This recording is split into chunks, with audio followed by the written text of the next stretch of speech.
Hi, everybody. This lady you see here is an old friend of mine named Debbie Witt. And Debbie married a guy named Don Olhausen many years ago who was a friend of the family. That's how I got to know Debbie, and a very fine woman. Her grandkids played high school football at my alma mater, Dakota Ridge High School, where I'd announce and still do announce, for that matter, at Jeffco Stadium. And I'd see Debbie in the stands, as I'll show you some more pictures, and she always pulled me aside to say hi, shoot the breeze. That's just how she was all the time, made sure everything was going well. And even a couple of years ago, when I'd say something that some didn't like, maybe misinterpreted, and I'd clarify myself, Debbie would say, "Don't apologize for your opinion." And I've taken that to heart.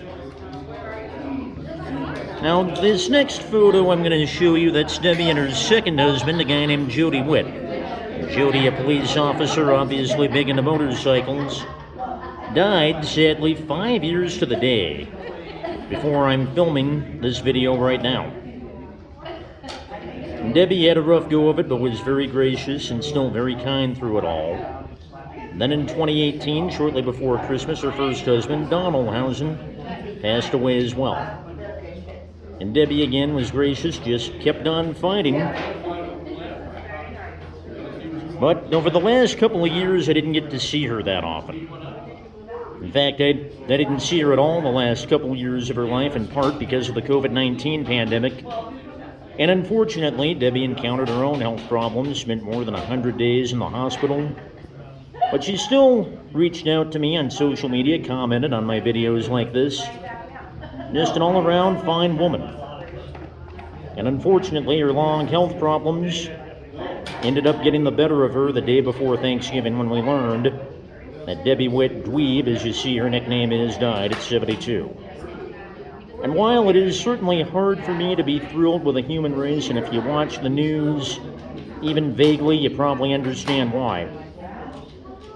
But Debbie is someone I certainly thought very highly of, and somebody I already very dearly miss. One of the bright spots in a tough world. Very helpful to everybody she met, like I just described with me. And I guess it's only fitting that even though it's December 3rd in Denver, it's warm enough to do a barbecue at nearby Clement Park, near Dakota Ridge High School. Usually we'd be wearing coats, probably go inside, but here we are outside, soaking in the weather on December 3rd, the day we honor a fine young woman in Debbie Witt. So that's my story for the day, and the sad thing about getting older, not only more pain, more medicine, but losing more and more people. I mean, in recent years, I've lost my last living grandparent, lost my Uncle Wes. I mentioned Jody Witt and Don Olhausen.